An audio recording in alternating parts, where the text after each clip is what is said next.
Hello, friends. Welcome to episode 98. भीषण युद्ध की तैयारी, दोनों सेनाएं आमने सामने, रक्तपात होने का समय था, उल्कापात हो रहे थे, अलग अलग अपशकुन आ रहे थे और सबको लगता था कि पृथ्वी अब क्षत्रिय विहीन होने वाली है। और इस एपिसोड का नाम है अर्जुन विषाद योग, यानी कि अर्जुन के दुखी होने का, हताश होने का, हतप्रभ होने का, असमंजित होने का योग, जब वो बहुत निराश और दुखी होके कभी बिल्कुल अचेत जैसे हो रहे थे। So welcome to episode 98, very tough and sad part of the epic. और सबको पता है कि क्या हुआ था, फिर भी आज तक हमें देखते हैं तो अंदर से हम बहुत दुखी होते हैं, क्योंकि अर्जुन की विषाद और उसका दुख बिल्कुल स्वाभाविक था। तो आज भी दुनिया ऐसी ही स्थिति में है। हम बारूद के ढेर पर बैठे हैं। सभी योद्धा, ज्ञानी वीर जीवन के अजीब मोड़ पर खड़े थे, महाभारत में भी।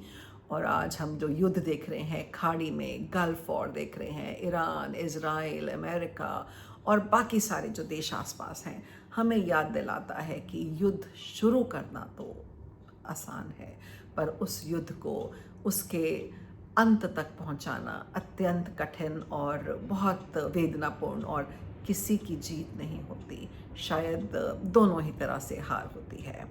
तो आज भी हम बारूद के ढेर पर बैठे हैं और महाभारत में, कुरुक्षेत्र में सभी योद्धा, ज्ञानी वीर जीवन के अजीब मोड़ पर खड़े थे। बुद्धिजीवियों को शायद ये विदित था कि यह अंतिम युद्ध हो सकता है, और कई सच्चाई से दूर सिर्फ अपना शौर्य दिखाने में खड़े थे। कई लोग अपने घमंड में, अहंकार में चूर कि अब सबको बता देंगे। धृतराष्ट्र ने संजय से पूछा कि धर्म भूमि कुरुक्षेत्र में एकत्रित मेरे और पांडु पुत्रों ने क्या किया। संजय बोले कि दुर्योधन पांडवों की व्यूह रचना देखकर द्रोणाचार्य के पास गया और उन्हें प्रमुख पांडव सेना के योद्धाओं के नाम और व्यू स्थान बताए। Strategy, war strategy. आज भी हम इन्फिल्ट्रेट करते हैं, स्पाइज होते हैं, तो दुर्योधन ने भी कहा भाई उन्होंने तो ये किया है, अब हम क्या करें। और फिर अपनी सेना के भी प्रमुख योद्धाओं के नाम गिनवाए। सभी मोर्चों पर सब एकाग्रता और उत्साह से तैनात थे। भीष्म ने दुर्योधन के हृदय में हर्ष और उत्साह भरने के लिए उच्च स्वर में गरज कर शंख बजाया। सबके अपने अपने स्पेशल शंख थे, अपनी अपनी वॉर क्राई थी। इसके पश्चात शंख, नगाड़े, ढोल, मृदंग आदि बजे एक साथ। Even today, we have army bands to fill our soldiers with valor. Every battalion उसको ब्रेवरी से भरने के लिए, जोश से भरने के लिए, वॉर क्राई के लिए बैंड बजता है। और thousands of years, हजारों साल पहले से ये प्रथा चली आ रही है। तो इसके अनंतर सफेद घोड़ों से युक्त उत्तम रथ में बैठे हुए श्री कृष्ण और अर्जुन ने भी अलौकिक शंख बजाए। श्री कृष्ण के शंख का नाम था पांचजन्य, अर्जुन ने देवदत्त, भीम ने पौंड और युधिष्ठिर ने अनंत विजय, सहदेव ने सुघोष और नकुल ने मणि पुष्पक नामक शंख बजाया। कैसे हर एक वॉरियर की पहचान थी, धनुष अलग, शंख अलग, तलवार अलग, गदा अलग, सबकी अपनी निराली पहचान थी। Famous warriors had their own war cry. शंख से ही पहचाने जाते थे, अरे ये तो देवदत्त का नाम है, अरे ये तो इस शंख का नाम है। इन भयानक शब्दों से धरती और आकाश गूंज गए। इसके बाद कपिध्वज अर्जुन ने मोर्चा बांधकर डटे हुए धृतराष्ट्र पुत्रों को देखकर शस्त्र चलाने की तैयारी के समय धनुष उठाकर श्री कृष्ण से ये वचन कहे। वो बोले अच्युत, आप तो जानते हैं श्री कृष्ण को अच्युत भी कहते हैं। वो बोले अच्युत, मेरे रथ को दोनों सेनाओं के बीच खड़ा कीजिए, और जब तक कि मैं युद्ध क्षेत्र में डटे हुए युद्ध के अभिलाषी इन विपक्षी योद्धाओं को भली प्रकार देख लूं, और इस युद्ध व्यापार में मुझे किन किन के साथ युद्ध करना योग्य है, ये ना देख लूं, तब तक आप मेरा रथ वहीं खड़ा रखिए। जो राजा दुर्बुद्धि दुर्योधन के समर्थक हैं, मैं उन्हें देखना चाहता हूँ। उसका कहने का तात्पर्य यह था कि मैं उनको देखना चाहता हूँ और शायद वो काल के वशीभूत हैं और मेरे हाथों मारे जाएंगे। तो संजय बोले, अर्जुन के वचन सुनकर श्री कृष्ण दोनों सेनाओं के बीच में भीष्म और द्रोणाचार्य के सामने तथा संपूर्ण राजाओं के समक्ष उत्तम रथ को खड़ा करके बोले कि पार्थ, युद्ध के लिए जुटे हुए इन कौरवों को देखो। अब आपको पता ही है वहाँ पे कौन कौन खड़े थे।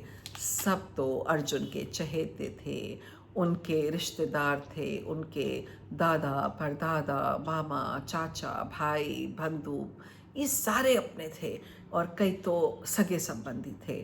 तो वहाँ पे जब पार्थ खड़े हुए तो आप तो जानते ही हैं मन पे क्या गुजरी होगी। वहीं से तो गीता का उपदेश शुरू किया था कृष्ण भगवान ने और पूरी दुनिया को, सर्वस्व को एक तरह से एक उत्तम जीवन व्यतीत करने का एक रूट मैप या ब्लूप्रिंट बताया था कि कैसे इस जगत में आप अटैचमेंट इन डिटैचमेंट कर सकते हैं और अपने कर्तव्य का पालन निसंकोच, बिना रुके, बिना परेशान हुए कर सकते हैं। गीता तो अगले एपिसोड में ही शुरू कर पाएंगे। तो इसके बाद पृथापुत्र अर्जुन ने उन दोनों ही सेनाओं में स्थित ताऊ, चाचाओं, दादों, परदादों, गुरुओं, मामाओं, भाइयों, पुत्रों, पौत्रों और मित्रों और सहिद्रों को देखा और देख के विचलित हो गए। उन उपस्थित संपूर्ण बंधुओं को देखकर कुंती पुत्र अर्जुन अत्यंत करुणा से युक्त होकर शोक करते हुए कुछ वचन बोले।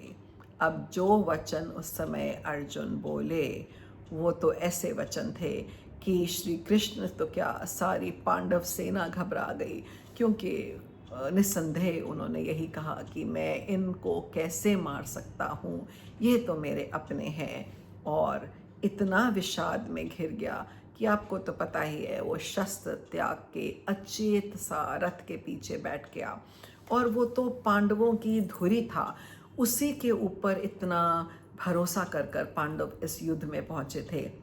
और अगर अर्जुन हथियार डालता तो सबका मनोबल कम हो जाता। तो बड़ी विकट परिस्थिति थी और श्री कृष्ण की गीता तभी काम आई। So the words he spoke that day were very powerful and laid the foundation for Gita discourse. So we will take it up in the next episode कि क्या कहा अर्जुन ने और प्रत्युत्तर में श्री कृष्ण ने उसका कैसे मार्गदर्शन करा, कैसे पूरे जगत को गीता का उपदेश मिला और वो कैसे अपने इस मनोबल को बढ़ाकर इस संकट से अपने आप को उबार सका। सो अर्जुन विषाद योग will be continued in the next episode and leave your comments behind and looking forward to meeting you in the next episode.